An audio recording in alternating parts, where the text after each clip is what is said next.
Today, we're not tracking a briefing. There will be briefings throughout other portions of the week. Absolutely not an effort to cut back. We're looking at different ways to showcase this president leading.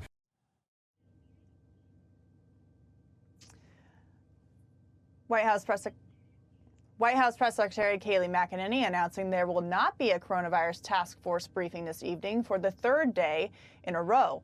This after the president on Saturday slammed the media while calling the briefings, quote, not worth the time and effort. Since March, the president and Vice President Pence have given almost 50 daily press briefings to update the country on the administration's response to the pandemic that has killed more than 53,000 people in the U.S. So, Dr. Siegel, let's go to you first. I think that these briefings have been enormously helpful in giving the American people information, and I don't think that the social distancing would have been as successful without them updating people every day to explain the data that was coming in and showing people the results of what they were doing. What do you think about that?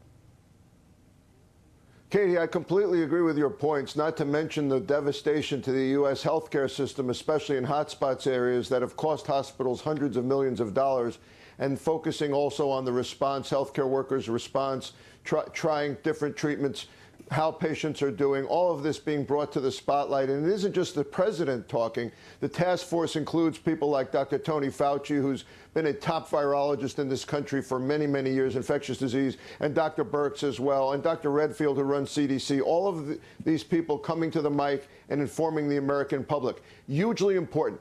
The issue is, though, unfortunately, a lot of this information gets politicized, gets bandied about in the media like it's some kind of contact sport. That is so deeply disturbing. One mistake, and I'm not saying mistakes haven't been made, big ones have been made, obviously, but the idea that people are waiting in the wings to take this information, attack the president or other people in the task force is not helping in the fight against this virus.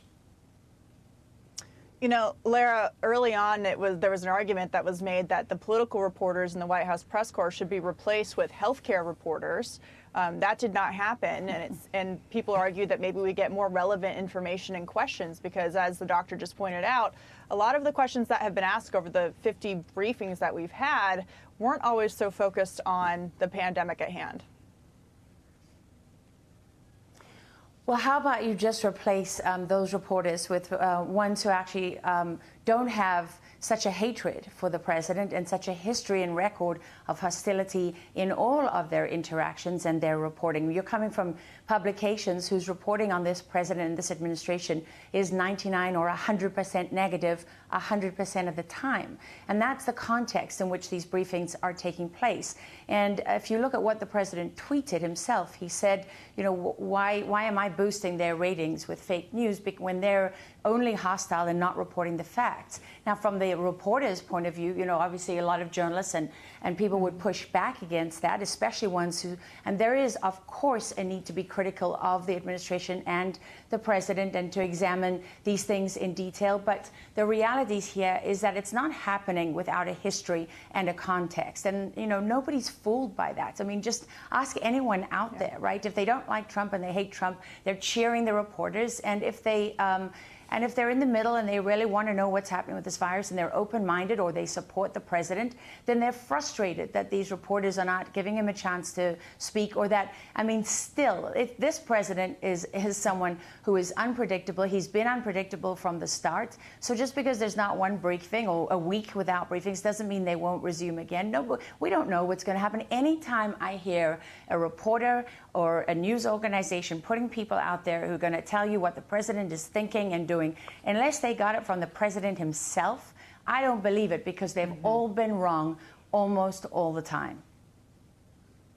So, Melissa, you know, what do you think about the White House's reasoning here in that they want to spend time on other things? And it is true that while President Trump is he's very accessible, 3-hour briefings over the past 2 months, but that does leave a lot of room for making mistakes while you're receiving new information. First of all, I can't believe he kept it up this long. I mean, this president, it shocks me every day the amount of energy and stamina he has. I don't think any of the rest of us can keep up with him, and I have no idea how he does it. We couldn't stand there for hours and hours every day. I know I couldn't.